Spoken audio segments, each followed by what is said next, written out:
Dryers. ఇది major controversy వస్తా ఉంది. ఇంత మునుపు కూడా మేము చాలా ప్రయోగాలు చేసాం. మార్కెట్ కమిటీలో డ్రైయర్స్ పెట్టాం. ఆ ప్రయత్నాలు కూడా చేశాం. ఎక్కడైతే స్పెసిఫైడ్ కంటే కూడా ఎక్కువ తేమ ఉంటే దాన్ని డ్రై చేసి చేయాల్సిన అవసరం ఉంది. ఇప్పుడు మొత్తం హార్వెస్టర్స్ వచ్చేసాయి. హార్వెస్టర్స్ వచ్చేసిన తర్వాత చాలా ఈజీ అయిపోతా ఉంది. అంతా 1 or 2 hours లో కంప్లీట్ చేసేస్తున్నారు. ఇక్కడ ఈ డ్రైయర్స్ ఇప్పుడు దగ్గర దగ్గర 1713 రైస్ మిల్స్ ఉంటే 394 రైస్ మిల్స్ లో మాత్రం ఈ యొక్క డ్రైయర్స్ ఉన్నాయి. అవి కూడా మీరు చూస్తే 23% కెపాసిటీ.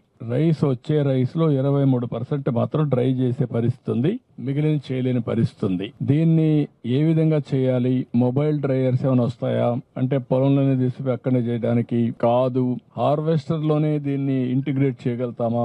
హార్వెస్టర్ లో కానీ ఇంటిగ్రేట్ చేయగలిగితే ఆటోమేటిక్ గా నేరుగా అక్కడికి వచ్చి రైస్ ఏదైతే ప్యాడీ వస్తుందో ప్యాడీ కూడా డ్రై అయిపోతే ఆటోమేటిక్ గా బ్యాగ్ లో వేసి రైస్ మిల్ పంపించే పరిస్థితికి వస్తుంది.